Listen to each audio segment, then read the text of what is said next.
Meeting to order. Welcome to meeting number 90 of the House of Commons Standing Committee on Transport, Infrastructure and Communities. Pursuant to the order of reference of Tuesday, September 26th, the committee is meeting to resume consideration of clause by clause on Bill C-33, an act to amend the Customs Act, the Railway Safety Act, the Transportation of Dangerous Goods Act, 1992, the Marine Transportation Security Act, the Canada Transportation Act, and the Canada Marine Act, and to make consequential amendments to another act. Today's meeting is taking place in a hybrid format pursuant to the House Order of Thursday, June 23rd, 2022. Members are attending in person in the room and remotely using the Zoom application. Colleagues, to help us with the clause-by-clause consideration of Bill C-33, I'd like to welcome back our witnesses, beginning with our legislative clerks, Monsieur Jean-François Paget and Philippe Millet. Welcome to you both. And, of course, from the Canada Border Services Agency, Kathy Toxopias, Director General, Transformation, Planning and Projects. Welcome. Sean Zink, Manager, Traveller, Commercial and Trade Policy Directorate by video conference. From the Department of Transport, we have Ms. Sonia Reid, Director General, Marine Policy. Heather Moriarty, Director, Ports Policy. Aidan Ryan, Director, Marine Security Operations. Rachel Heft, Manager and Senior Counsel, Transport and Infrastructure Legal Services. And, of course, Amy Kaufman, Counsel. I believe, colleagues, we left off with Clause 61 and NDP 2, following a very lengthy discussion on that. So I will now open the floor to any continued discussion.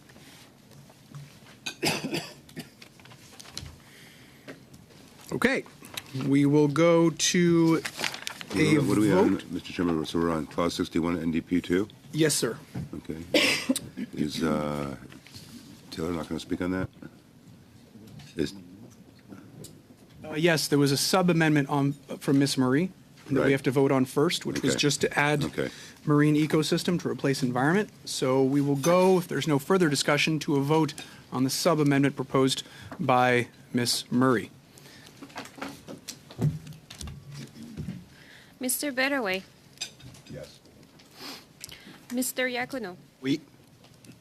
Ms. Koutrakis. Yes. Ms. Murray. Oui. Mr. Rogers. Yes. Mr. Stroll. No. Mr. Muse. No. Dr. Lewis. No. Mr. Kurek. No. Monsieur Barcelo Duval. Sans, mais oui. Mr. Backrack. 7 yeas, 4 nays. Sub-amendment passes and carries. We'll now go to a vote on the NBP 2 as amended. Mr. Betterway. Yes.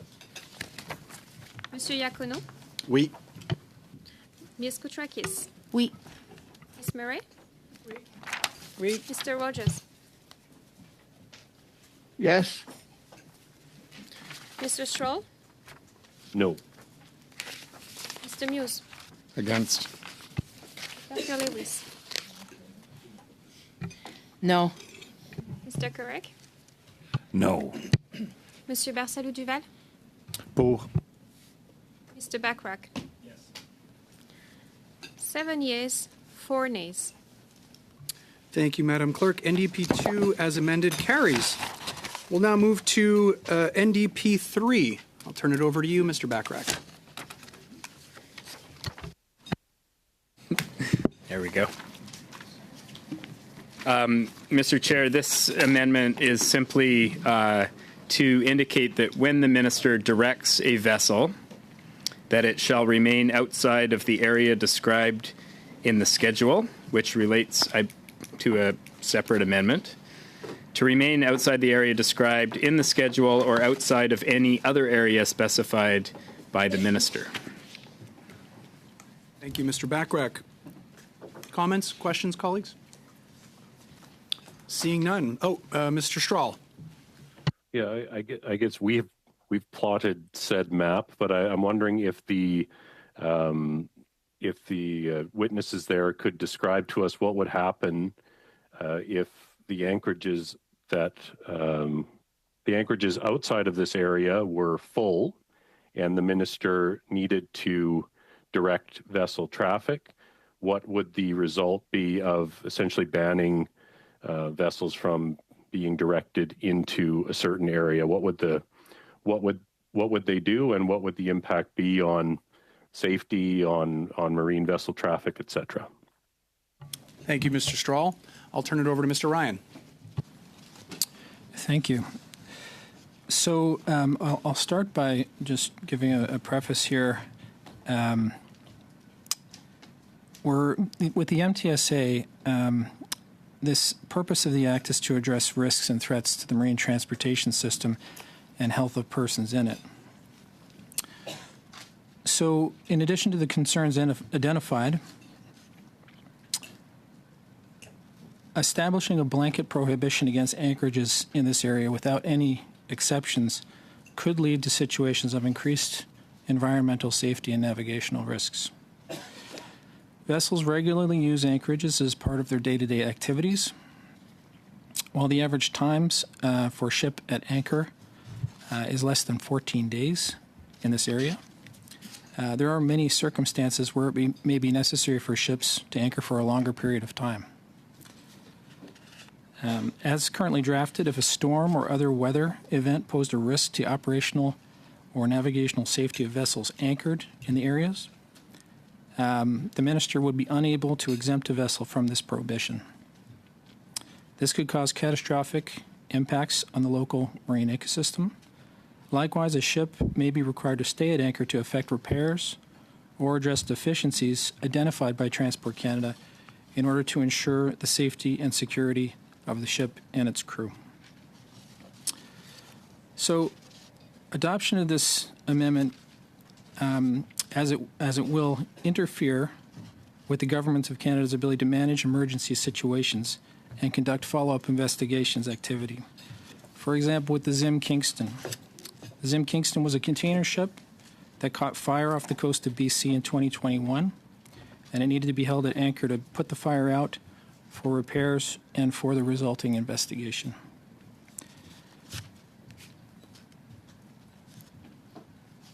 Thank you very much, Mr. Ryan. So, just Mr. Strahl, back over to you.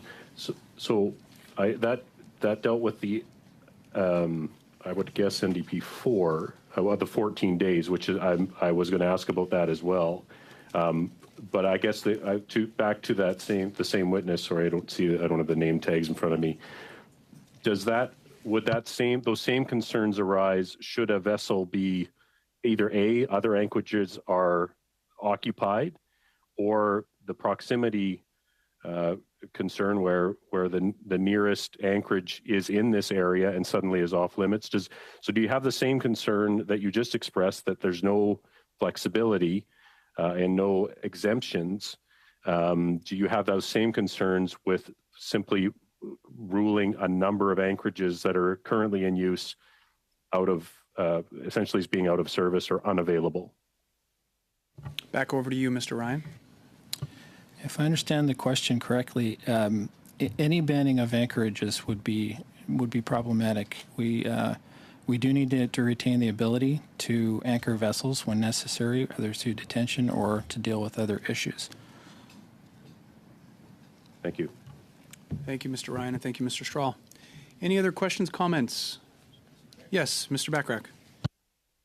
Specific amendment deals with a situation in which the minister exercises their discretion to direct a vessel in a fairly extreme case, because it's a vessel that's posing a direct or indirect risk to the environment, the well-being of marine ecosystems, the security of marine transportation, including any person, goods, vessel, or marine facility. So this is a situation where a vessel needs to come under the direction of the minister and be directed to somewhere. And my read of this amendment is simply that in directing it, the minister is to avoid directing it through or into any of these specified anchorages in the Southern Gulf Islands. That's not a good place to park a ship that is a risk.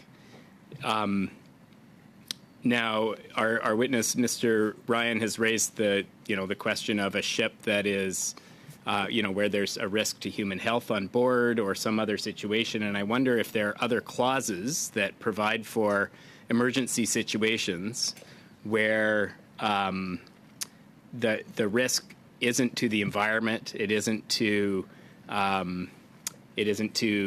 marine life. The risk is simply that there's something happening on board that has put the crew in a situation where they need to anchor to deal with that. I think any coastal community in any one of those areas would understand that that's a legitimate reason to anchor the vessel there and deal with the emergency. Is there either a clause elsewhere in the Act that would account for that, or is there a way to sub-amend this amendment to provide for those kinds of specific situations? Thank you, Mr. Bachrach. I'll turn it back over to Mr. Ryan and then Mr. Strahl. So the purpose of the Marine Transportation Security Act is to address security risks and threats to the transportation system and the health of persons involved in it. The Canada Shipping Act already provides the legal framework for regulating marine navigation and safety for the purposes of public interest and the environment. So that would be the act to turn to in those events. Arguably, we've just slightly by including risks to the marine ecosystems and risks to coastal communities. I'm just wondering if it, in the case where the minister, and I appreciate that your position is that limiting any anchorages is going to limit the ability to deal with these kinds of situations. I think what we're trying to do as a committee is strike a balance between protecting coastal communities and the coastal environment and allowing the shipping industry to deal with, extraordinary emergency situations. I'm just wondering, this is a limited number of anchorages that would be affected, and it's a limited number of scenarios that would be affected. It's only when the minister is directing a ship. Is there a way to constrain the amendment so that here's another example. If the ship is leaking some sort of deleterious substance and the minister needs to direct it, what we're indicating is that the minister shouldn't direct it to go anchor next to one of these communities or in one of these sensitive marine ecosystems, because that's not appropriate. Is there some way to define a smaller set of circumstances that would deal with emergencies where it would be appropriate to park in those areas?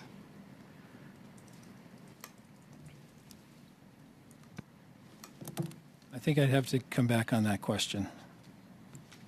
Okay. Mr. Strahl, I'll turn it over to you. Yeah, I think we're already dealing here with Section 16.1 or Clause 61, which has already been amended. We're already dealing with extreme circumstances. We're dealing with situations where essentially the minister has taken control of what a marine vessel will do. And so I think if that is happening, it is already an extreme situation, and to limit the ability of the minister to direct a vessel to what may be the closest anchorage, or to provide the quickest safety, to provide safety to those on board, to get it out of bad weather or an unsafe situation, to simply blanket ban it, and Mr. Bachrach said avoid. The minister should avoid that, but that's not what the amendment says. This is a blanket prohibition on a huge geographical area where a minister is already taking control of a vessel. This is already an extreme case. So we can't support anything that I think would put marine safety at risk by limiting the geographic area that the minister can direct a vessel to safety in. Thank you, Mr. Strahl. Any other comments or questions on this? Yes, Mr. Bachrach. So from the perspective of the coastal communities that are most concerned about this, they don't want vessels parking in these anchorages at all, period, ever, which I think is given what they've been through, is a pretty reasonable concern that they have. And so this, I think this is a very narrow set of circumstances. We're going to deal with another amendment that talks about the long-term anchoring in those spots.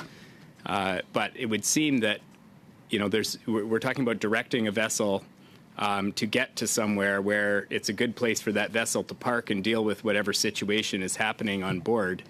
And what this amendment does is it says, in doing that, the minister should avoid these specific geographic areas. So I appreciate that some people feel that's limiting the options too much, but maybe that's as far as we get with the debate on whether it's appropriate or not. Thank you, Mr. Bachrach. I'll turn it over to Mr. Badaway. Thank you, Mr. Chairman. So we've heard a lot from both the questioners as well as those from the officials. I guess I just wanted to take a step further before we make a decision on this with respect to any other considerations that you can give us with respect to what's been asked here in terms of the amendment. Are there any other things that we should take into consideration before we proceed with something like this? Well, I would just reiterate again that the purpose of the Marine Transportation Security Act, just approved, in fact, already approved by the committee, is to address security risks and threats to the marine transportation system and the health of persons in it.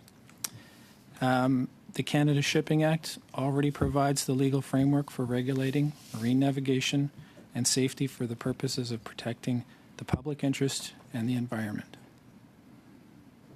Okay. So basically what you're saying is this can be considered somewhat redundant? Yes. Okay. Thank you. Okay. Any other questions or comments on this? Oui, Mr. Barcelo-Duval. J'essaie de comprendre la. I'm trying to understand the issue with the NDP 3 amendment that aims to establish a list of areas where anchorage is not allowed. And then we would define these areas in an annex later on. So what we're debating on right now is the possibility of not allowing for anchorage in certain areas, quite simply. So I'm trying to understand how this constitutes a problem. I think it's logical that anchorage would not be allowed in certain areas. Now, then I think we could discuss the question of which areas. But what I'd like to understand better how we are preventing the minister from opening up one area or another, because the annex can be modified later on. So I think that the minister will have all the necessary leeway. If someone could enlighten me on this, please. Passe la parole à Madame Heft. Ms. Heft? It's important in this instance to remember Section 16 is a ministerial order power, and as such, it is discretionary, and it's intended to be used, obviously, as we've discussed, to deal with circumstances where there are risks to the security of marine transportation and coastal communities, et cetera, as has been suggested. However, what we're trying to do is predict situations in which the power would be used and limit the minister's discretion to direct that the ship or the vessel take anchor elsewhere. And I think in an attempt to do that, we're dealing with theoretical situations where we're removing the power of the minister to deal with a security risk and a potential security risk that could be resolved. And it's because of the theoretical nature of the question, it's hard to describe a situation where it could potentially be necessary for the anchorage to take place in the areas prescribed in the schedule. But that is, I suppose, the nature of the problem is that we don't know what risk the minister may face, and there may be a justifiable reason to direct a vessel to a specific location that would otherwise be prohibited. Thank you, Ms. Heft. I'll turn it back over to you, Mr. Bachrach. Perhaps just following up on that, would safety be the primary rationale for having to direct a vessel to a sensitive area?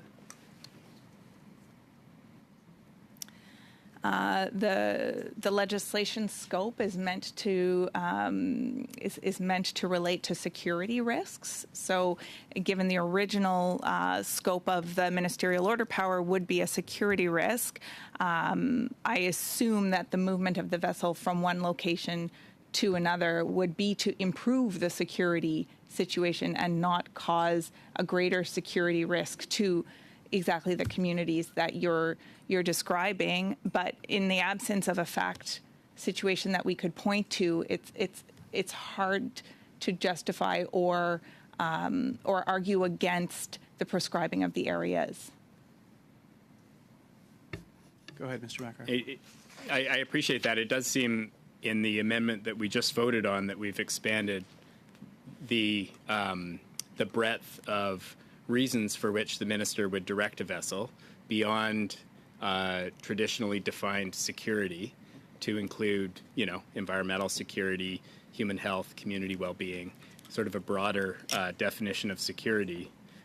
And I guess what I'm wondering is whether there is language that we could add to this amendment that would allow for really exceptional circumstances. So, for instance, to say something like, to remain outside of the area described in the schedule or outside of any other area specified by the minister, except in cases where no other safe option exists. Or except in cases where the minister determines no other safe option, is of the opinion, believes. I think believes is the word that's used elsewhere in the Act. So at the risk of wordsmithing, this is kind of where I'm going with my thinking around these exceptional circumstances. I don't think anyone on the coast would want the minister to avoid directing a vessel to a parking lot to deal with an emergency in those extreme cases. But the idea here is to indicate that there are certain areas that people don't want the minister directing ships through or into unless there's no other option. Ms. Heck, go ahead. Excuse me. I think it's fair to say that if there was some discretion built into the order power that would allow for the zones in the schedule to be accessible, where the situation, so requires, or where the minister determines, as you say, that this, would improve or would lessen the threat, that would probably address the concern. Thank you, Ms. Heft. I see Mr. Strahl's hands up. Yeah, Mr. Chair, I think that the amendment that Ms. Murray and Mr. Bachrach have already crafted together deals with the marine environment. I don't have the exact wording here written down, but the marine environment and the well-being of coastal communities already. If the minister feels that's under threat, that's what he's taking control of a vessel to prevent from happening. So this prohibition, this specific area prohibition is, as Mr. Bachrach has said, he will later, and other amendments will later, try to ban anchorages in here altogether. But right now, again, I think that those amendments that have already taken place should give comfort to those areas that the minister's not going to take a leaky oil vessel and park it in the southern Gulf Islands if that's going to it's going to create a threat to the environment. So this is overly prescriptive and redundant, and in fact, again, I'll say it again, by having legal anchorages that are perfectly used right now, and having those banned from use by the minister, who's only using this section in an emergency, is extremely short-sighted. And I just think you cannot predict what will happen. And so you're taking tools out of the toolbox of the minister to actually protect people, the environment, communities. You're taking those tools away from him by saying, even though it might be the safest place to go, you can't go there. And I think that's just very short-sighted. And again, I believe we've heard from the witnesses that is not an advisable course of action. So I don't think we can amend our way around it. We already have for the people that are wanting to expand the minister's power to protect the marine environment and the well-being of communities. I believe that has already been addressed. This is actually a risk to marine safety. Thank you, Mr. Strahl. Any other questions, comments? I'll turn it back over to you, Mr. Bachrach, perhaps before we go to a vote. Go ahead. Well, in the interest of trying to, build consensus and address the concerns that have been raised by the officials, I'd be happy to propose some other wording with the forbearance of our clerk and perhaps a bit of direction as well. I think, well, you wouldn't be able to, but if you shared ideas on perhaps better wording, Okay, I'll that one of your colleagues could then. I'll put it out there propose. that if someone were to move an amendment, a sub-amendment that added the wording, except in cases in which the minister determines that no other safe option is available, I would vote for it. Might be the only one. Fairness, I'll put that out for discussion. So we have a sub-amendment now moved by Mr. Badaway. Do we have a discussion on that? Monsieur Barcel-Duval? Oui, je suis très ouvert à. Yes, I'm very open to the topic that we're discussing today, even though it is taking a long time. Although I do still have some questions. Right now, we're saying that the minister would have the power to request that a vessel go somewhere for security reasons. We've already voted on this. And essentially with this amendment, we're requesting that the minister take into account the fact that certain zones may not be ideal for these vessels, but we can still send them there if necessary. So in the schedule, if I've understood properly, we'll ensure that these will not be prohibited zones. They will simply be zones in which we recommend that the minister not, essentially we ask the minister to not send vessels there if they don't have other options. Is that correct? Because right now, what I'm wondering is if we had a list of zones where anchorage is not recommended, that could be logical. But saying that we have a list of zones for which we do not recommend the minister to send vessels, I'm open to it, but I just want to make sure that I've understood what we're actually speaking of here. Merci, Mr. Barcel-Duval. Thank you, Mr. Barcel-Duval. Any other questions, comments? We can respond to Mr. Barcel-Duval's comment. Maybe you want to do that, Mr. Bachrach, just to clarify the intent and the purpose here? Sure. And I was kind of half listening because I was trying to type the sub-amendment that Mr. Badaway so generously moved. But the idea here is essentially that, we're dealing with a situation in which there's a security threat or an environmental threat. Something is wrong with the vessel. The minister determines that they should direct the vessel to a certain place. And the amendment is saying you need to stay out of these sensitive areas as the vessel is directed, unless the minister is of the opinion that no other safe option exists. So that would provide a discretionary override that would allow the minister to direct a burning vessel, a vessel with a security situation on board, a vessel with, someone's had a cardiac arrest. If there's no other safe option, then the vessel could be directed anywhere within the zone that is also sensitive. That's the idea. Okay. Merci, Mr. Barcel-Duval. Any other discussions on the sub-amendment? If there are none, we will go to a vote on the sub-amendment. Do we have the wording for it yet? We only have it in English. We only have it in English. Okay. But what we can do is just, or we suspend until we get it, or we...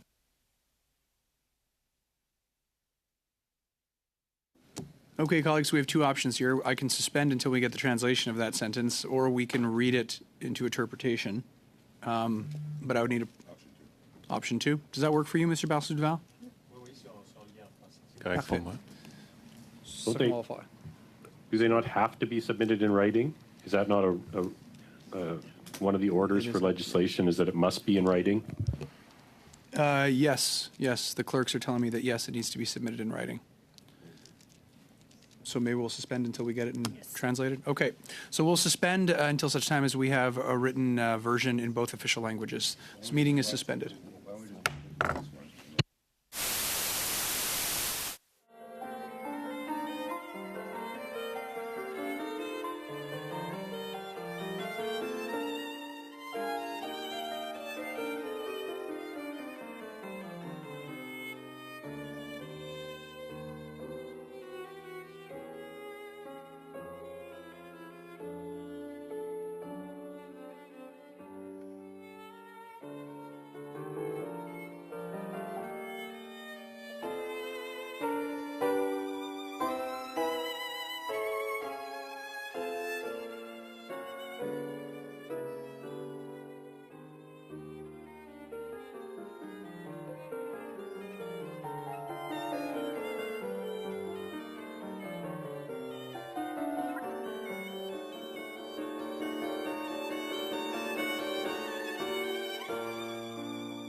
See that everybody's received it.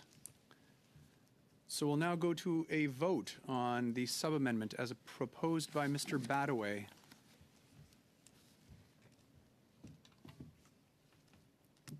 Mr. Badaway? Yes. Mr. Iacono? Pool. Ms. Koutrakis? Oui. Ms. Murray? Oui. Mr. Rogers? Yes. Mr. Stroll? No. Mr. Muse? Contre. Dr. Lewis? No. Mr. Kurek? No. Monsieur Barsalou Duval? Oui. Mr. Backrack? No.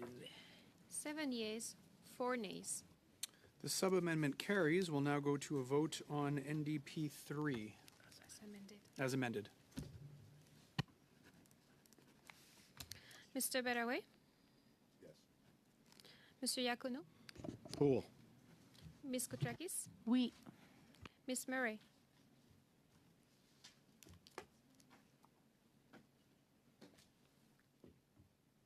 Oui.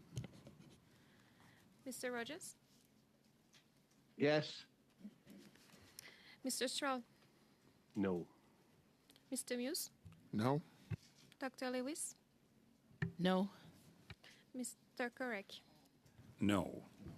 Monsieur Barsalou Duval? Mr. Backrack? 7 yeas, 4 nays. NDP 3 as amended carries. We will now go to NDP 4. I'll turn the floor over to you, Mr. Backrack. Thank you, Mr. Chair.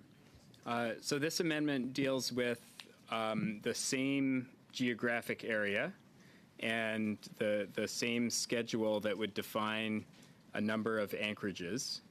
And what we're trying to do here is create some sort of a compromise between prohibiting vessels from anchoring and allowing industrial ship traffic to park in these sensitive areas for weeks and weeks at a time. And so the proposed amended text would read, if a vessel has been anchored in the area described in the schedule for more than 14 days, the minister shall direct the vessel to proceed in accordance with any instructions the minister may give regarding the route and manner of proceeding to a place specified by the minister that is outside of the area and to remain outside of the area for a period specified by the minister.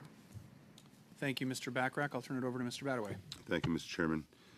Mr. Chairman, we think that port authorities would be better positioned to handle marine traffic, including anchorages, and that it would be preferable that they get jurisdiction over these areas in order to do so. That includes Southern Gulf Islands. We also think that it would be better placed in the Canada Shipping Act, which is the appropriate framework for navigation and shipping. Nonetheless, we do agree with the intent of the NDP motion here to restrict anchorages for 14 days or 14 days. And for this reason, we will be supportive of this amendment. But I do want to note, Mr. Chair, that there are already provisions and measures in place regarding anchorages. Port authorities have the ability under 56(1)B of the Canada Marine Act, which allows them to administer anchorage usage within their jurisdiction. And this also includes setting a time limit.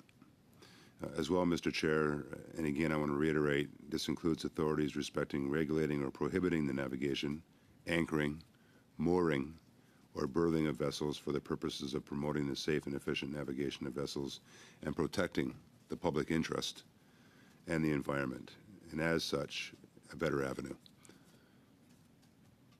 Thank you, Mr. Badaway. I see Mr. Straw's hand up.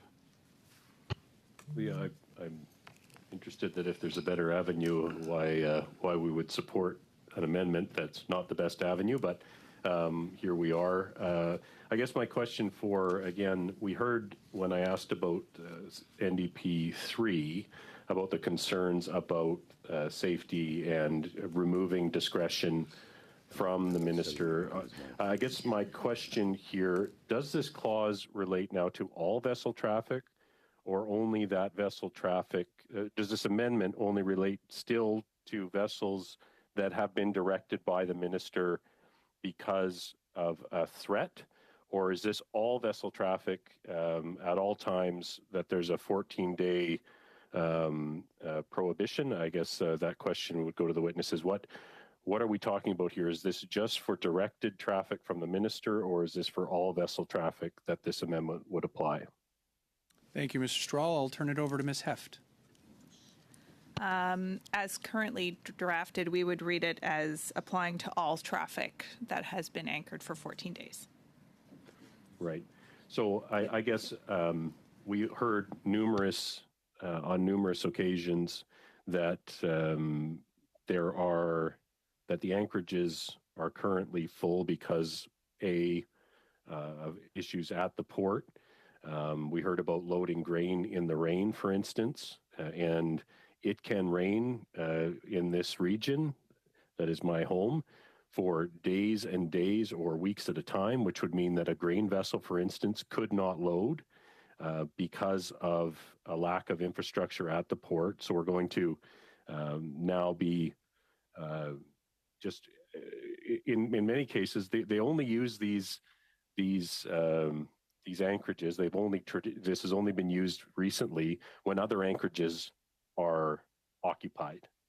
So now what the alternative will be is to tell these vessels that are perhaps sometimes they just want to sit there and for weeks at a time, as has been alluded to, or perhaps there are other operational issues that have caused them to be at anchor. The alternative to anchor is not returning home empty or going to a different anchorage because they're only in the Southern Gulf Islands if the other anchorages are full. So the alternative is cutting these loose and having them circle around in the ocean, burning much more fuel, creating much more greenhouse gas emissions, and being much less safe for marine traffic safety. And so this, I believe, is, I understand the political reasons why this is happening. But in terms of port governance, in terms of the supply chain that we were told when this bill was introduced, this was all about improving efficiencies to the supply chain. This will actually make it worse. And if you want to get rid of the anchorages in the Southern Gulf Islands, you better be creating them somewhere else. And that has not even started as well. We heard that there's no appetite for that either, but that we would need to dramatically increase our anchorages as we dramatically increase the size of the port of Vancouver. We have a whole new terminal coming on. RBT2 is coming on. It's been approved by this government. They have approved, which will result when it's done in a massive increase in vessel traffic. That's what they want.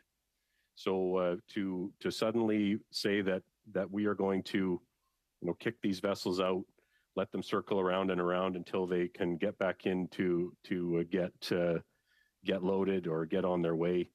I think it might be good politics, but it's not good for the economy, for the operation of the port, or for the supply chain. Thank you, Mr. Strahl. I'll go over to Ms. Koutrakis next. Thank you, Mr. Chair. I'm just wondering if we could suspend for 5 minutes, as we would like to go into this a little bit deeper. So I'm asking for a 5-minute suspension. Okay, Ms. Koutrakis is asking for a 5-minute suspension. I will suspend for 5 minutes to allow for deliberation. This meeting is suspended.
order.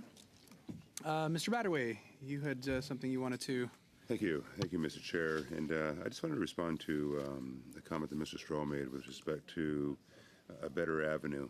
And I think for the most part, that better avenue, although it would refer to the Canada Shipping Act, and again, there's a bit of redundancy to this, as navigational constraints would be enforced by the Transport Canada. We understand that.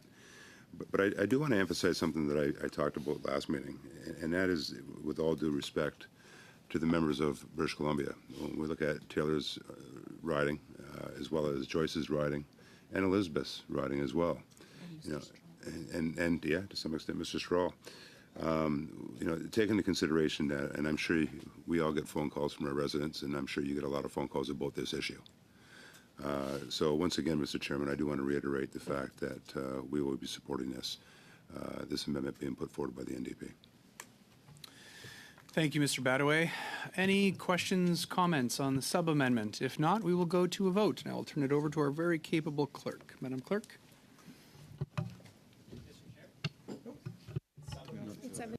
Sorry, amendment. Apologies. Okay, so you're voting on the amendment NDP 4. Yes. So, Mr. Badaway, Yes. Mr. Iacono, Yes. Ms. Koutrakis, Yes. Ms. Murray, Yes. Mr. Rogers, Yes. Mr. Stroll, No. Mr. Muse, No. Dr. Lewis, No. Mr. Kurek, No. Monsieur Barsalou Duval, Mr. Backrack, 7 yeas, 4 nays. NDP 4 carries. Thank you, colleagues. Next, we'll move on to Clause 61. Shall Clause 61 carry? As amended? Mr. Badaway, Yes. Monsieur Iacono, Yes. Ms. Koutrakis, Yes. Ms. Murray, Yes. Mr. Rogers, Yes. Mr. Stroll, No. Mr. Muse, Against. Dr. Lewis, Contra. Mr. Kurek, No. Monsieur Barsalou Duval, Oui. Mr. Backrack, Yes. 7 yeas, 4 nays. Carried. Thank you, Madam Clerk. Clause 61 has carried as amended. We'll now move to Clause 62. Et pour ça, je vais passer la parole à And for this, I will give the floor to Mr. Barsalou Duval for BQ3. Thank you, Mr. Chair. During our last meeting on Monday, I think, you may remember I tabled BQ2, and the objective of this amendment was to remove certain wording. For example, when the minister feels that he would like to modify a situation, if we need more proof for the situation. In this case, 17.4, it's very similar. So we are removing one word, but keeping the rest of the paragraph. I'm not going to go in any deeper because I think that the final result and everyone's opinions will be similar to what we heard on the last amendment. Merci, Mr. Thank you, Mr. Barsalou Duval. Thank you, Mr. Chair and Mr. Barcelona Duval. Your assumptions are correct. I can pretty well read verbatim what my comments were on Monday with respect to the same issue, and it was all about reasonableness. The bill was created on the basis that the reasonableness standard will be used in all these determinations, Mr. Chairman. The reasonableness standard is what is generally being used in Canada's judicial system. Correctness would mean, and I'm repeating exactly what I said on Monday. Correctness would mean that the minister would essentially have no discretion to exercise the power given that the threshold will be too high, making it unusable. So therefore, Mr. Chairman, we will not be supporting this amendment. Thank you, Mr. Badaway. Seeing no other questions or comments, we'll go to a vote on Block 3. Mr. Betterway, No. Monsieur Iacono, Nope. Ms. Koutrakis, No. Ms. Murray, No. Mr. Rogers, No. Mr. Strahl, Yes. Mr. Muse, Yes. Dr. Lewis, Yes. Mr. Correc, Yes. Monsieur Barsalou Duval, Oui. Mr. Backrack,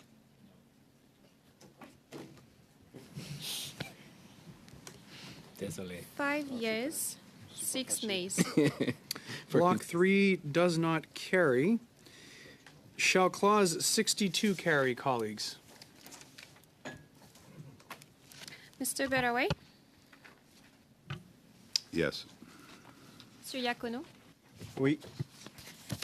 Ms. Koutrakis, Yes. Ms. Murray, Yes. Mr. Rogers, Yes. Mr. Strahl, No. Mr. Muse, No. Dr. Lewis, No. Mr. Correc, No. Monsieur Barsalou Duval, Oui. Mr. Backrack, 7 yeas, 4 nays. Thank you, Madam Clerk. Shall Clause 62, carries. Colleagues, there are no amendments to Clauses 63 to 85 that require unanimous consent to group them all together. Do I have unanimous consent? Yes. I see unanimous consent. Therefore, I will ask, shall Clauses 63 to 85 carry? And I'll turn it over to the clerk. Mr. Betterway, Yes. Monsieur Iacono, Oui. Ms. Koutrakis, We. Ms. Murray, Wait. Mr. Rogers, Yes. Mr. Strahl, No. Mr. Muse, No. Dr. Lewis, No. Mr. Correc, No. Monsieur Barsalou Duval, Oui. Mr. Backrack, 7 yeas, 4 nays. Thank you very much, Madam Clerk. 63 to 85 carry. We'll now go to 85.1 and NDP 5, and for that, I'll turn it over to you, Mr. Backrack. Chair. Thank you, Mr. Chair. This amendment is simply the schedule that is referenced by the two previous amendments that we dealt with and lays out the specific areas in the Southern Gulf Islands that those amendments would apply to. Thank you very much, Mr. Backrack. Comments, questions, thoughts? Seeing none, we will go to a vote on NDP 5. Mr. Betterway, Yes. Monsieur Iacono, Oui. Ms. Koutrakis, Yes. Ms. Murray, Wait.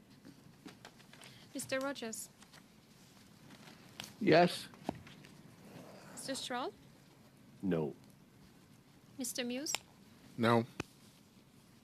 Dr. Lewis, No. Mr. Correc, No. Monsieur Barsalou Duval, Oui. Mr. Backrack, Yes. 7 yeas, 4 nays. NDP 5 carries. Thank you, Madam Clerk. Colleagues, there are no amendments to clauses 86 to 99, and it require unanimous consent to group them together. Do I have unanimous consent? I see unanimous consent. Thank you, colleagues.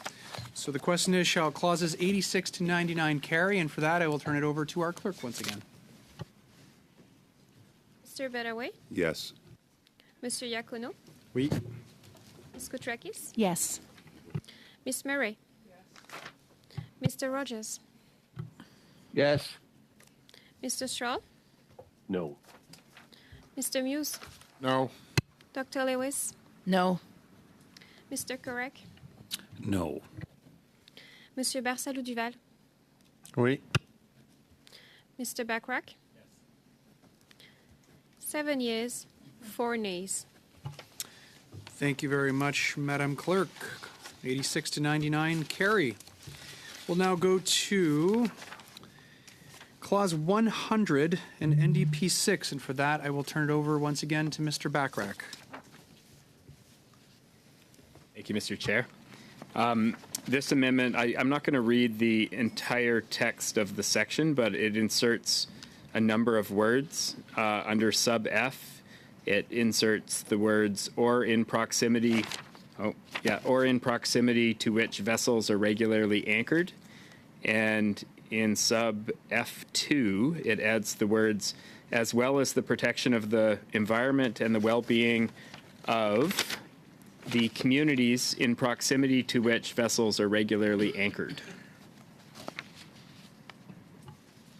Thank you, Mr. Bachrach. So this relates, just for anyone following along at home and having trouble sleeping, this relates to the purpose section of the Canada Marine Act and expands it slightly in the same manner as previous amendments. Thank you, Mr. Bachrach. I believe Mr. Badaway had a point of clarification or question about. He just gave it to me, but I would like to comment on it, if I may, Mr. Chair. I guess we're not, well, I don't guess, I know we're not against this idea, but from hearing the wording that Mr. Bachrach just put forward, we would suggest that making sure that we should keep the obligations of the ports within their jurisdiction. So I guess I'm throwing out two counter proposals. One is A, by replacing line 6 on page 67 with the following. Community in which a port or harbor is located or in proximity to which vessels are regularly anchored within the port jurisdiction. B, by replacing line 14 on page 67 with the following.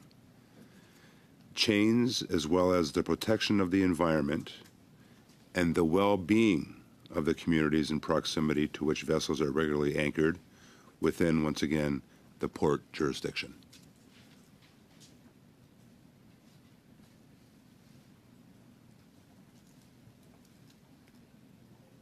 So I'll look at Mr. Bachrach after he gives it some thought to comment on my counterproposal. Mr. Bachrach.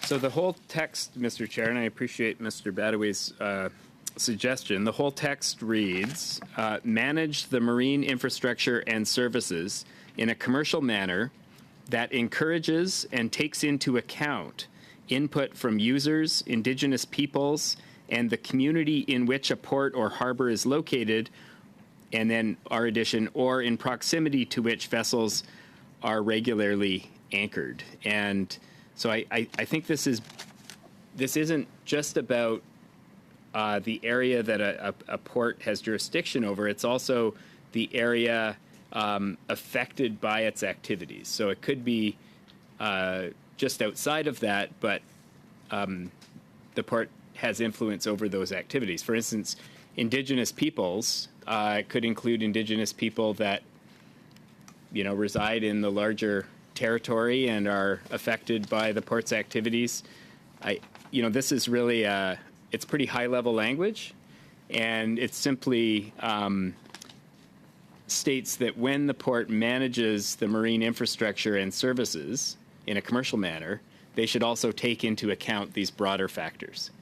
And so in most cases, that will be areas under their jurisdiction, but I think there are cases where the activity of the port actually extends, or the impact of the activity of the port extends outside of the specific geography that they have jurisdiction over, and they should take that into account as well. And that's the intention. Thank you, Mr. Bachrach. Mr. Badaway. So I guess the question to, I guess Ms. Moriarty would be the most appropriate person to ask this question to. Would they have jurisdiction over this? So if it's outside the port jurisdiction, would the port actually have jurisdiction over activities that happen outside their jurisdiction? So they would not. So CPAs have the ability, or Canada Port Authority, have the ability to manage what's within their jurisdiction, what's within their letters patent, so what they have been asked to manage and have been given the authority to do so. So would they actually be able to do what this amendment is actually asking them to do?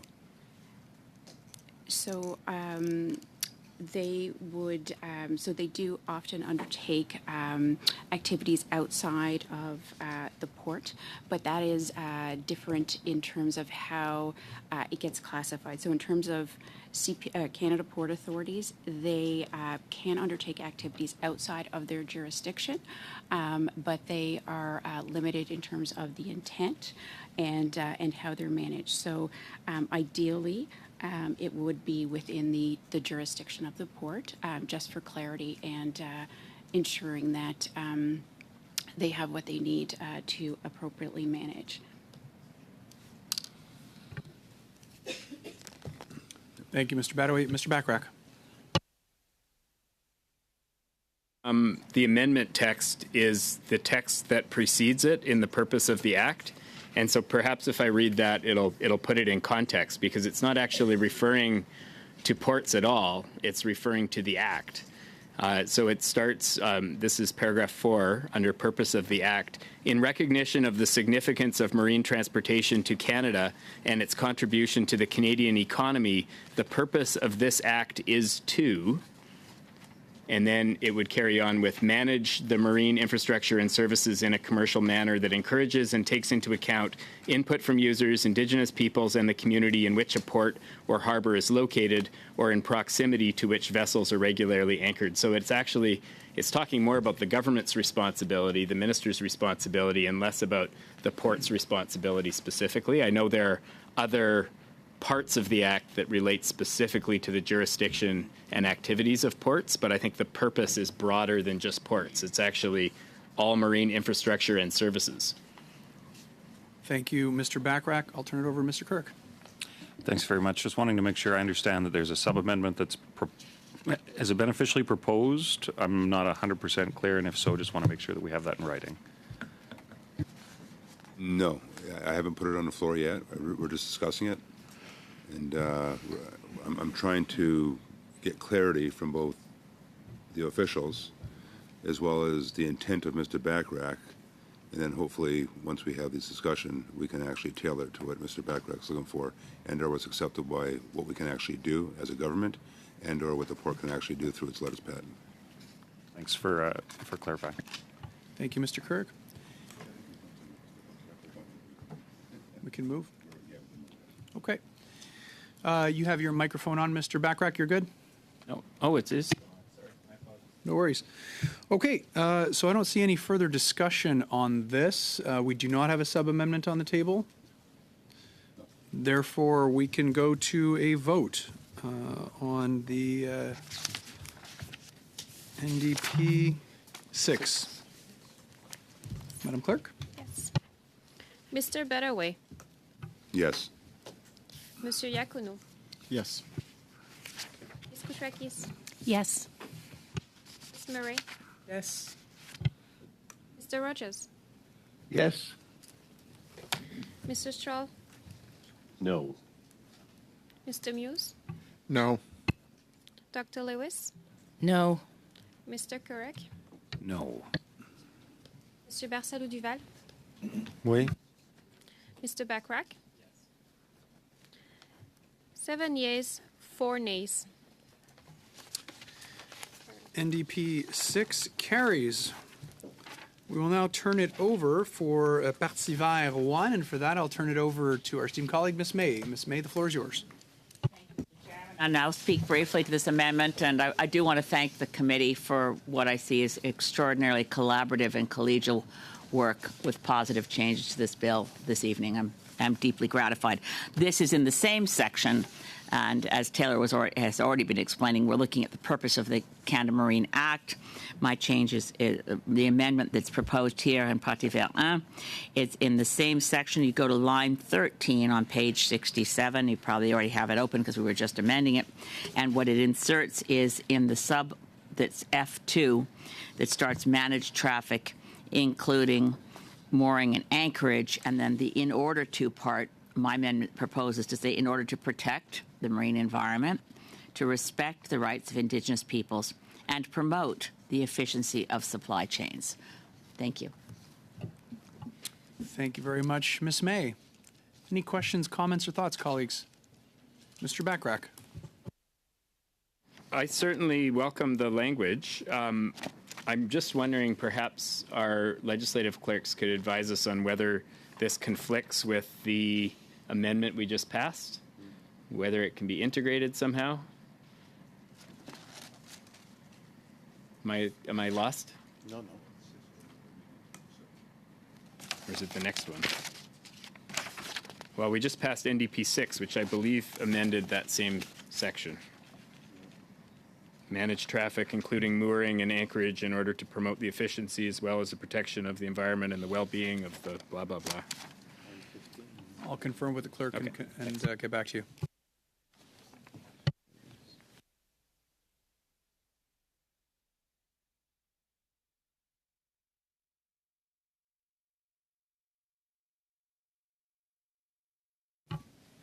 So apparently we're good. The conflict, I believe, Mr. Badaway, you're referring to ND 7 might actually have more of a conflict than 6, right? So we're good. Actually, before we move, I'm asking Mr. Backrack if, in fact, it can be actually tailored into NDP 7. If it can actually be, no pun, tailored into NDP 7.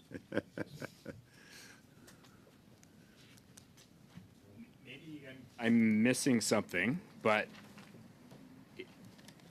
sub F2, the paragraph or the bullet point starting with manage traffic, including mooring and anchorage, was just amended by NDP 6. Mm-hmm. We're now talking about amending it again, kind of erasing our amendment, and Ms. May's amendment would supersede it? Or am I lost and I'm actually in a different section? You're being very generous the way you're trying to give me a hint that I'm actually on the wrong one. Okay.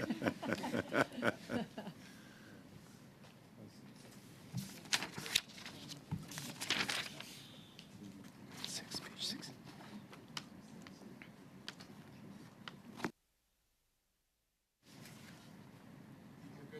One is line 6 and line 14, and the other one is line 13 on page 67. Yeah, okay, my mistake.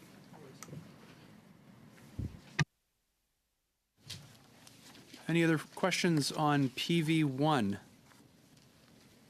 Seeing none, we can go to a vote on PV1. I'll turn it over to the clerk. Mr. Badaway, Yes. Monsieur Iacono, Yes. Ms. Koutrakis, Yes. Ms. Murray, Yes. Mr. Rogers. Mr. Rogers. Oh, did we lose Mr. Rogers? Did you? No, it's, Mr. Rogers, you're on mute. but it's, they screwed up on that. They screwed up on the amendment because it's Yes. This is not Thanks. number 7. It's totally different. Mr. Stroll, This doesn't mean No. Mr. Muse, No. Dr. Lewis, No. Mr. Kurek, No. Monsieur Barcelou Duval, Oui. Mr. Backrack. Yes. 7 yeas, 4 nays.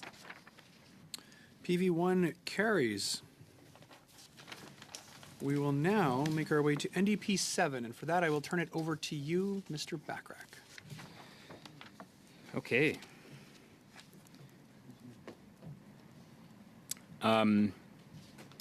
NDP 7 adds after line 14 on page 67, F3, reduce greenhouse gas emissions from the operation of ports, and F4, protect the marine environment. And this, again, is under the purpose of the Canada Marine Act. And if folks are interested, this relates to testimony we heard from Oceans North and the South Coast Shipwatch Alliance. Thank you very much, Mr. Backrack. Any comments, questions, colleagues, on NDP 7? Seeing none, we will go to a vote on NDP 7, and I'll turn it over to the clerk.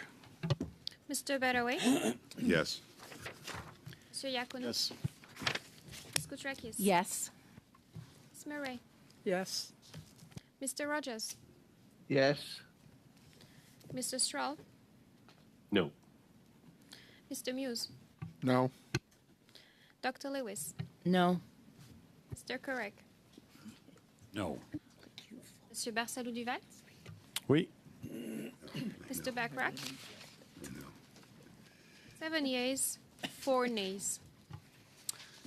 NDP 7 carries. We'll now ask whether or not Clause 100 will carry as amended, and I'll turn it over to the clerk. Mr. Baraway, Yes. Monsieur Iacono, Yes. Ms. Koutrakis, Oui. Ms. Murray, Yes. Mr. Rogers, Yes. Mr. Stroll, No. Mr. Muse, No. Dr. Lewis, No. Mr. Correct, No. Monsieur Barsalou Duval, Oui. Mr. Backrack.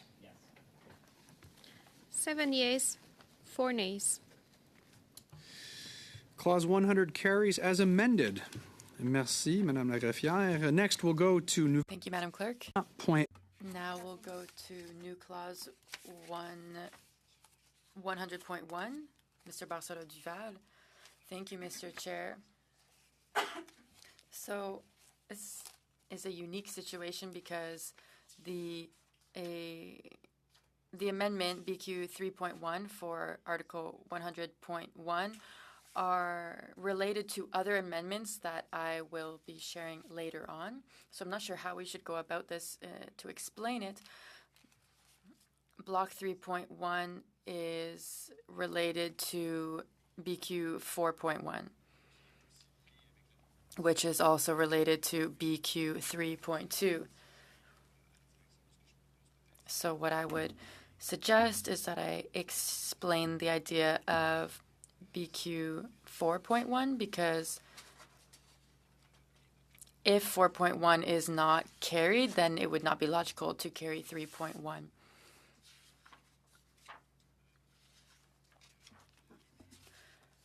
So the idea of BQ 4.1 is essentially to allow port authorities to jointly, so several port authorities could form shared companies to bring forth common projects. So the goal is that port authorities are better able to work together, especially in the Saint Laurent. And then 3.1 is simply adding to 4.1. So when we speak of port authorities, and BQ 3.2, on the other hand,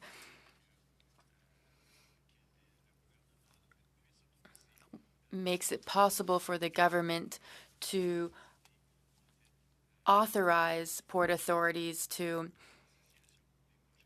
work with large companies for shared projects. So 4.1 would allow these port authorities to work together, but they wouldn't automatically be able to do so unilaterally. And so that's where BQ 3.2 comes in. And so they would require government authorization before moving forward. Thank you very much. I have a decision to share on BQ 3.1. The amendment aims to modify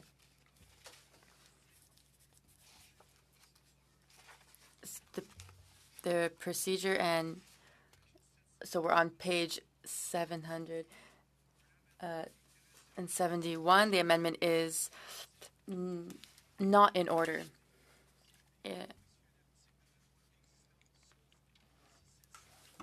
The interpreter does not have the text. Projet de loi, puisque l'article 7 de la Loi maritime du Canada n'est pas modifié par le projet de loi C-33. An amendment to a bill that was referred to the committee after second reading is out of order if it is beyond the scope and principle of the bill. Monsieur le Président, comme je vous dis, c'est des éléments. Mr. Chair, so as I said, these amendments are related. So I'm not sure that we'll be able to move forward on the other ones. I'm not sure what effect this could have. It may create future issues that I haven't thought of yet. Mais vous pouvez toujours faire appel aux décisions du président. Je vais faire appel. So I would like to repeal the decision of the chair. Like I said, I haven't done an analysis of what the later effects of this will be because of how related these different amendments are. I'll give the floor to our clerk. Okay, so if we can hear it, the question. Shall the ruling of the chair be sustained? Est-ce que la décision de la présidente doit être maintenue? Mr. Bettaway? Yes. Monsieur Iacono? Yes. Ms. Koutrakis? Yes. Ms. Murray? Yes. Mr. Rogers? Yes. Mr. Strahl? Yes. Mr. Muse? Yes. Dr. Lewis? Yes. Mr. Kurek? Yes. Monsieur Barcelo-Duval? No. Mr. Backrack? 9 yeas, 2 nays. Thank you, Madam Clerk. Next, colleagues, we'll move to clause 101, and for that, I will turn the floor over to Mr. Strahl for CPC 2. Well, thank you very much, Mr. Chair. This amendment seeks to, Bill C-33, I guess it seeks to expand the number of municipal appointments to the board of directors of a port authority, the municipalities listed in the letters patent. This would delete that clause and return municipalities to having one seat at the port. We believe that ports are to have a national scope and to focus on the needs and to increase the municipalities' influence necessarily dilutes the national scope of the port board, and so this amendment simply seeks to return to the status quo in terms of municipal seats on the board. Thank you very much, Mr. Strahl. Questions, comments? Yes, Mr. Battaway. Thank you, Mr. Chairman. This one's sort of near and dear to my heart. Having had to have in my 25 years of public service deal with the St. Lawrence Seaway Management Corporation, and having very little to actually act upon because we had no representation on that board, and therefore we're at the mercy of a lot of the decisions that were being made that weren't always in the best interests of the jurisdiction that they are a part of. This amendment, Mr. Chairman, would delete the current provision enabling greater municipal representation on the boards, and I would advocate for the opposite, that boards or areas, jurisdictions that do have ports would in fact have more. And it goes to my earlier comment, and I guess to the theme of a lot of what we're discussing today, and a lot of the amendments that the NDP, Mr. Backrack, have brought forward, because let's face it, a lot of which he has brought forward was with respect to the best interests of the area he represents. The same can be said for Ms. Murray, once again, and the same can be said for Ms. May, once again, because they have those best interests in mind, and of course municipal representation on these boards would have the same. Having said that, Mr. Chairman, the purpose of this bill is to make ports work for Canadians and better integrate them, the communities that they are represented within the communities they're here to serve. And I don't think we should try to remove local representation and discourage that within the ports. I think we should encourage more local representation, because at the end of the day, there are interests within ports. Yes, I understand that. I buy into the business interests that they have, and they're going to make decisions based on that. But it can't be with collateral damage. It can't be working in cross paths with the the jurisdictions that they belong to and are a part of. And with that said as well is the residual benefits when it comes to the development of the economy that the municipalities may have to add to and or strengthen So therefore, Mr. Chairman, we will be voting against this. We would only encourage more municipal representation on these boards of the ports within the jurisdictions that municipalities are a part of, and therefore greater returns on the expectations of those very municipalities. Thank you very much, Mr. Badaway. Any other questions, comments, colleagues? Seeing none, we will go to a vote on CPC 2. Mr. Badaway? No. Mr. Iacono? Nope. Ms. Kutarkis? No. Ms. Murray? Nope. Mr. Rogers? No. Mr. Stroll? Yes. Mr. Muse? Yes. Dr. Lewis? Yes. Mr. Correct? Yes. Monsieur Barcelou Duval?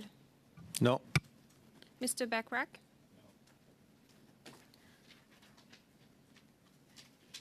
Four yeas, 7 nays. CPC 2 is defeated, and that means, colleagues, that CPC 3 cannot be moved as it would create an inconsistency in the bill. We will now move to new NDP 8, and for that, I will turn the floor over to Mr. Backrack.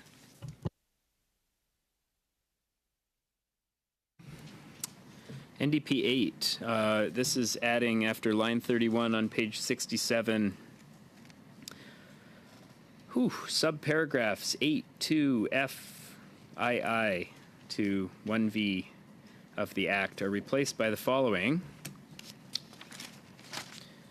The remaining individuals nominated. Sorry, Mr. Backrack. Yes? My apologies for cutting you off. I'm on the wrong spot again? The clerk is informing me that I believe you're on the old NDP 8 and not the new, what was submitted, I believe, this morning or today.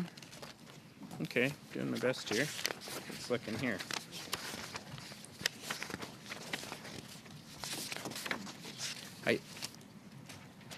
I think this is the right one.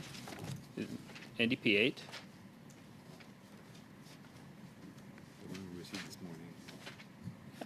Yep, this is the same text here.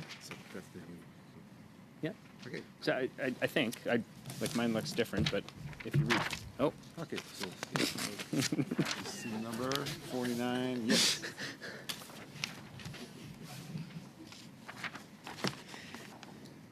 okay. That Bill C-33 in Clause 101 be amended by replacing line 20 on page 67 with the following, and this is the subparagraph that I'm not going to try to recharacterize because it's got 14 Roman numerals after it, by adding after line 31 on page 67 the following.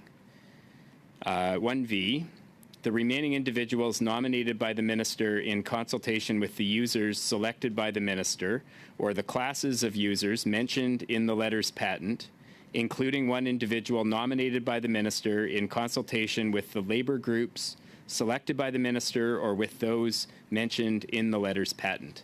And Mr. Chair, this relates to the testimony that we heard regarding the need for labor representation on the boards of Canadian Port Authorities.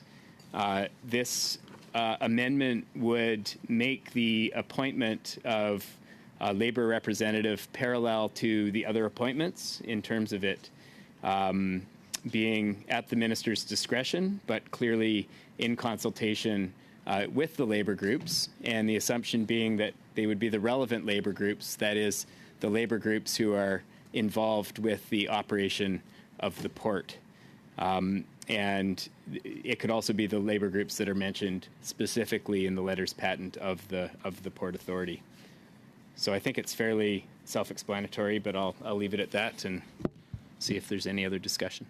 Thank you very much, Mr. Backrack. Could you just confirm for myself as well as the clerks that we're talking about 127-21749? 127-21749. Yes, correct. Perfect. Thank you. I literally read it word for word. I hope we're on the same page, right? Yes. Thank you, Mr. Backrack. Fabulous. And I'll turn it over to Mr. Badaway and then Mr. Stroll. Thank you, Mr. Chair. And I just wanted to reemphasize the last part of that amendment, which reads, by the minister or with those mentioned in the letters patent. I just wanted to reemphasize that. Thank you, Mr. Chair. Thank you, Mr. Badaway. Mr. Stroll. I guess the first thing would be a question. So this comes out, then the users that are mentioned in the letters patent right now do not have this. They have a number of seats that are allocated to them on the board currently. So this amendment would reduce by one the number of seats that those users mentioned in the letters patent would have on the board of directors. Am I correctly reading that amendment?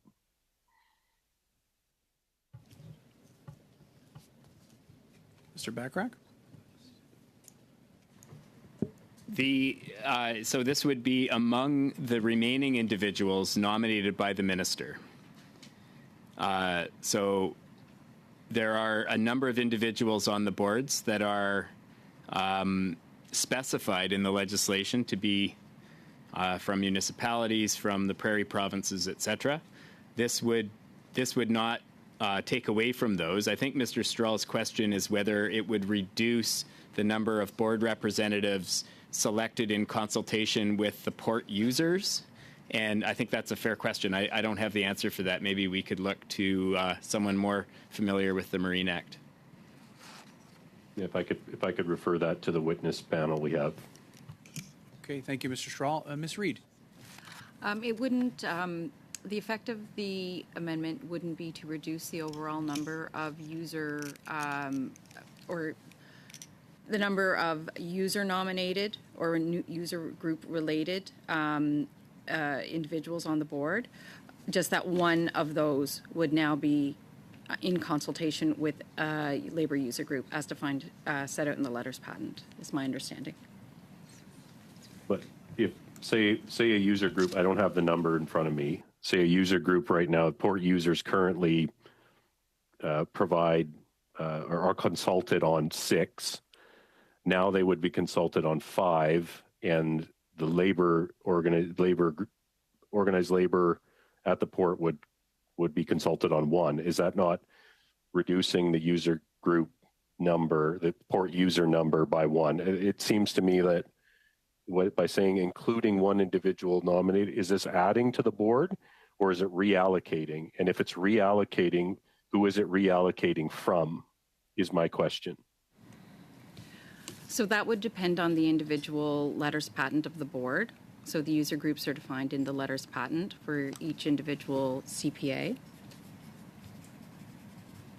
So 6 of 17 of the CPAs already actually do consult labor groups in the context. For 6 of the 17 CPAs, labor groups are included as part of their user group. So in each individual CPA, the user groups may be defined slightly differently. So, but in this case, if you have, for example, 6 user group nominated or individuals to the board, then there would still be 6 user groups. Only one of those user groups must be a labor group. Thank you, Ms. Reid. Mr. Bachrach? I think if I understand Ms. Reid correctly, she's characterizing the labor groups as one of the user groups at the port. And I think if I understand Mr. Strahl correctly, he's distinguishing between labor groups and port users, which would be terminals or other commercial entities that operate at the port. Is that fair? Like, I think we're saying the same thing, and what Ms. Reid is saying, like, currently the only users that are consulted about board seats are commercial port users, that is, terminals or other commercial entities. And this would, as Mr. Strahl is suggesting, it would reduce the number of those of seats that are nominated by those users and add a single board seat that would be in consultation with labor groups. I think Mr. Strahl is thinking of those two things as separate, port users and labor groups. Is that correct, Mr. Strahl? Well, and we just heard that in 11 cases, they are separate. By the letters patent doesn't have labor included in the user groups that are referenced in this section. So I guess ultimately, if this was to be applied across, evenly, you would amend the letters patent to include labor in all cases, but that obviously isn't. I haven't seen that amendment yet. So I think we're not talking about adding a seat. We're talking about taking it away from a group that currently has it. So you're reducing in 11 cases, from what we just heard, on 11 port authorities, you will be taking away a board seat from a user group identified in the letters patent and reallocating it to a group, to the labor group. And I think we should be clear about that is what is happening if I understand correctly, in 11 CPAs, this will be the reality, is that there will be someone that loses for the gain. So I think we should just be aware of that as we consider this. Thank you, Mr. Strahl. Any other questions or comments, colleagues? Seeing none, we will go to a vote on NDP 8. Madam Clerk. Mr. Butterway, Yes. Monsieur Iacono, Yes. Ms. Koutrakis, Yes. Ms. Murray, Yes. Mr. Rogers, Yes. Mr. Strahl, No. Mr. Muse, No. Dr. Lewis, No. Mr. Korek, No. Monsieur Barsalou Duval, Oui. Mr. Backrack. Yes. 7 yeas, 4 nays. NDP 8 carries. Maintenant, on est arrivé au bloc 3.2. Donc, Monsieur Now we're at block 3.2. Mr. Barsalou Duval, the floor is yours. Thank you, Mr. Chair. So I'm not sure if there will be any surprises after having wrote 3.2, but the idea of this amendment is to allow the government to define in these patent letters for port authorities the fact that they can work with other companies and other port authorities for joint projects. Thank you again, Mr. Barsalou Duval. Once again, this amendment aims to modify Clause 8 on patent letters. The amendment aims to add to these patent letters the means through which port authorities can jointly work with other port authorities through third parties. In Section 18.3, this is laid out in the Act. However, the Act does not lay out any mechanism that would allow for these port authorities to do so.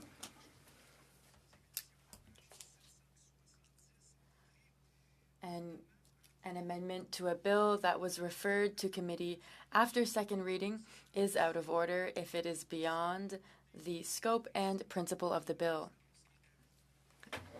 And for the reasons that have been mentioned, the chair considers that this is a new concept that goes beyond the scope of the bill that has been passed at second reading by the House of Commons, and therefore this amendment is out of order. Mr. Chair, I am in complete disagreement with you on this, and I will explain why very simply.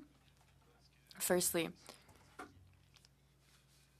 you have stated something that is not defined in the amendment,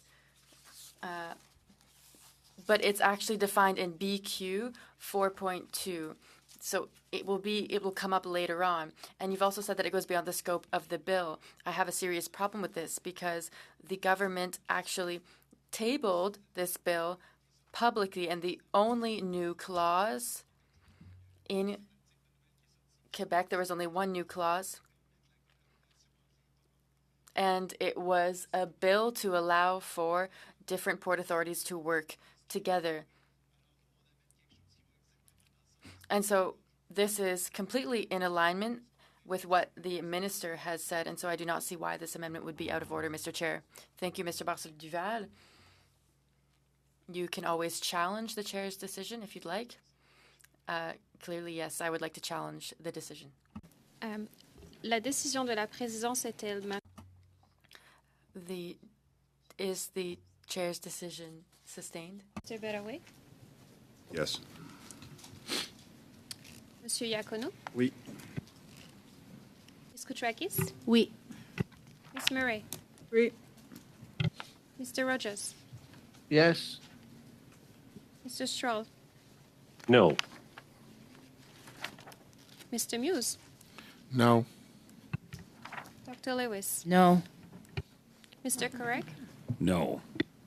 Monsieur Barcel-Duval? No. Mr. Bachrach?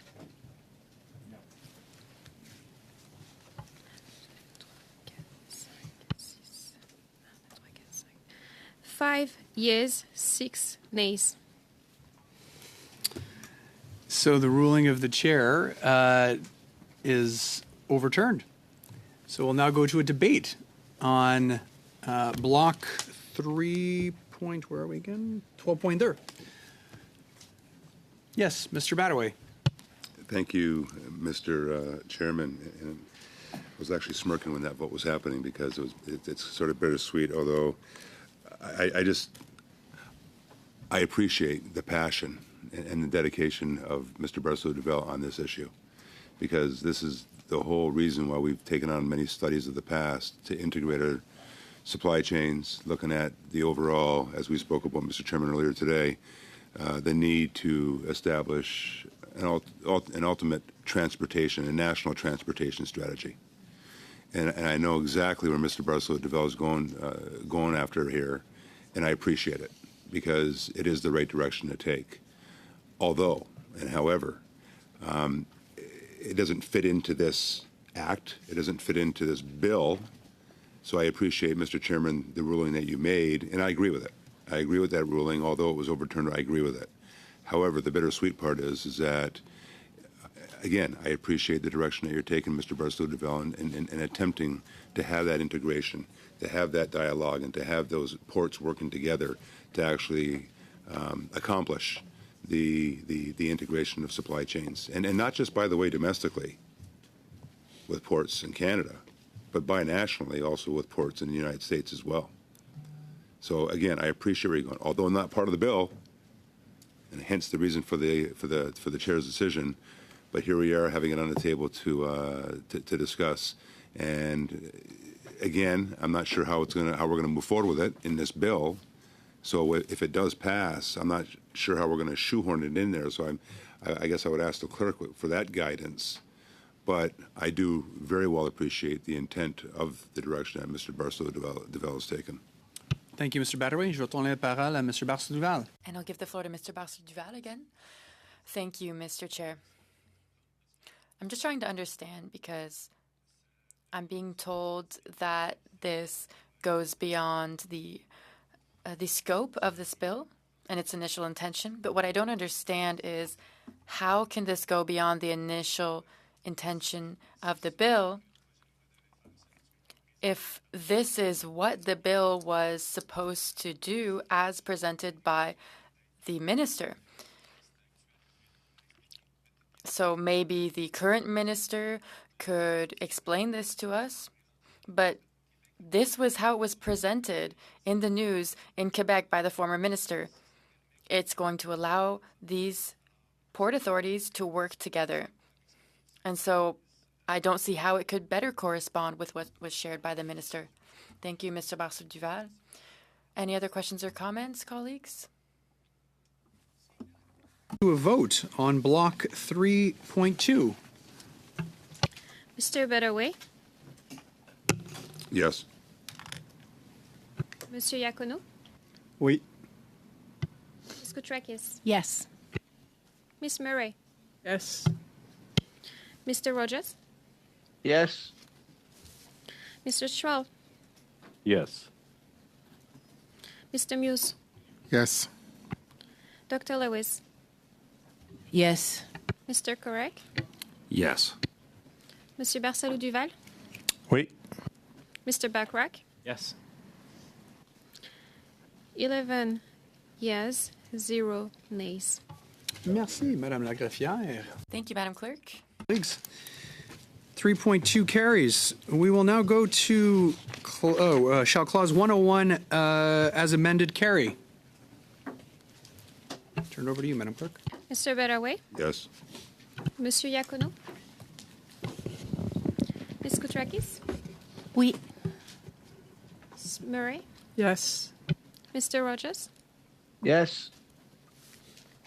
Mr. Stroll, Yes. Mr. Muse, Yes. Dr. Lewis, Yes. Mr. Kurek, Yes. Monsieur Barsalou Duval, Oui. Mr. Bachrach, Yes. 11 yes, 0 nays. Carried. Thank you very much, Madam Clerk. Clause 101 as amended carries. We'll now go to Clause 102, where we had CPC 3, which can no longer be moved because CPC 2 failed. So we will go to, well, I guess we'll go to NDP 9. We'll go to NDP 9, and for that I'll turn it back over to my colleague, Mr. Bachrach. Thank you, Mr. Chair. This is a companion piece to NDP 8 and will sound very similar. The reference number, 127-21750. That Bill C-33 in Clause 102 be amended by adding after line 18 on page 68 the following. 1.1, paragraph 14, 1D of the Act is replaced by the following. D, the Governor and Council appoints the remaining individuals nominated by the Minister in consultation with users selected by the Minister or the classes of users mentioned in the letters patent, including one individual nominated by the Minister in consultation with the labor groups selected by the Minister or with those mentioned in the letters patent. Thank you, Mr. Bachrach. Questions, comments, colleagues? Seeing none, we will go to a vote on NDP 9. Mr. Butterway, Yes. Monsieur Iacono, Oui. Ms. Koutrakis, Oui. Ms. Murray, Oui. Mr. Rogers, Yes. Mr. Stroll, No. Mr. Muse, No. Dr. Lewis, No. Mr. Kurek, No. Monsieur Barsalou Duval, Oui. Mr. Bachrach? Yes. 7 yeas, 4 nays. Thank you, Madam Clerk. NDP 9 carries. We will now go to CPC 4, and for that I'll turn it over to Mr. Strahl.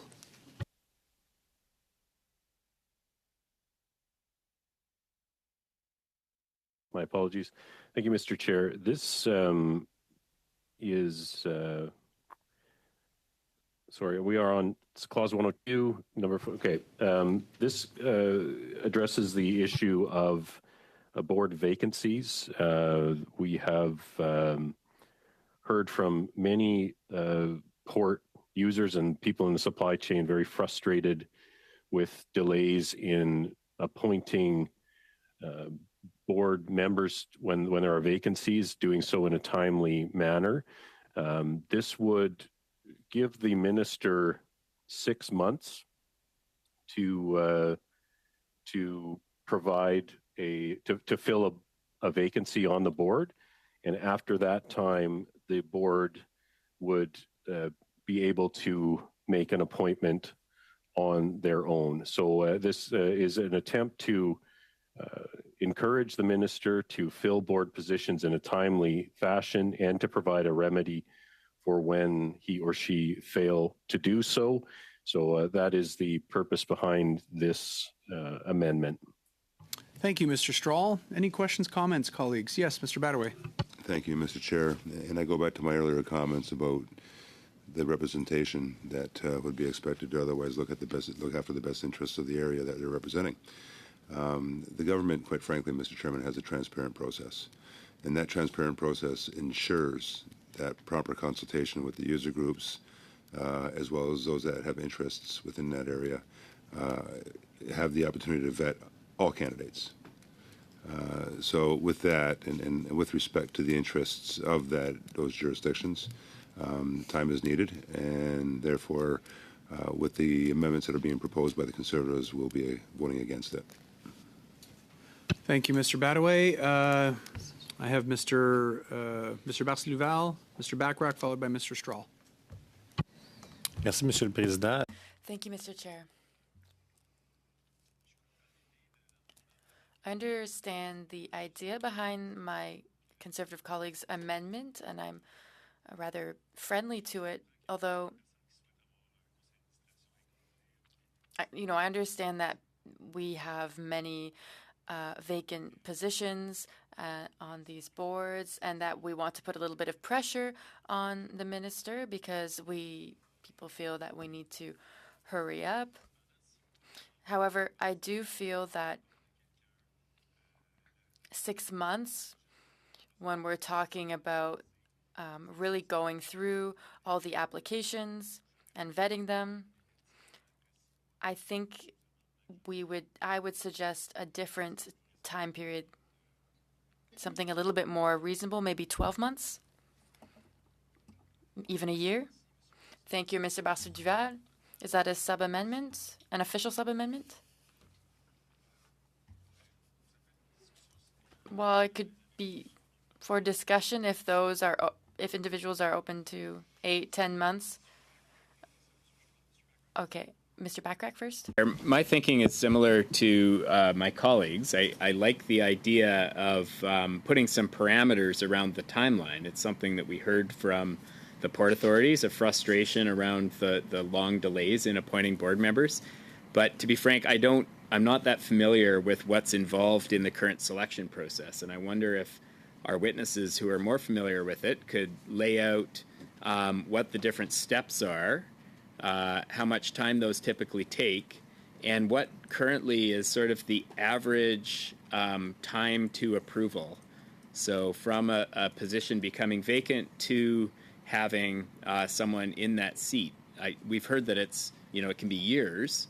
I'm just curious what kind of parameters, because I'm just worried that 6 months seems short to me. A year, is that reasonable? I don't have much to base it on, and I'm wondering if they could provide some guidance on what has to take place within that time period and what the current time period is. Thank you, Mr. Bachrach, and I will look over at our witnesses to see whose light goes on. We have Ms. Reid. Ms. Reid, I'll turn it over to you. So for federal directors, candidates apply to a selection process via the Privy Council website. A selection committee then undertakes evaluations for ministers' consideration, who then recommends a candidate for governor and council appointment. So the recruitment for user directors is managed slightly differently. So it's managed by each Canada Port Authority through their user nominating committee. Often they will do a similar kind of recruitment process, sometimes, but it may vary. The committee then identifies candidates for the minister's consideration, makes recommendations to the minister, and then the minister then recommends candidates to the governor and council for appointment. In addition to this, we just note that for federal candidates, they all have to go through security clearances, as well as the interview process before the governor and council, before the recommendation is made to the governor and council, and the governor and council makes the appointment. I want to turn it over to Mr. Strahl first, because he's been very patient. Mr. Strahl. Oh. No, I would simply say that if 1 year is more appropriate, if somebody wanted to move that sub-amendment, I would be more than willing to entertain it. I do think that it's simply not believable that this can take 2 years. And if it takes more than a year, that means there's a problem with the system. And we can't just simply say that's how long it takes, because these boards are left with multiple vacancies.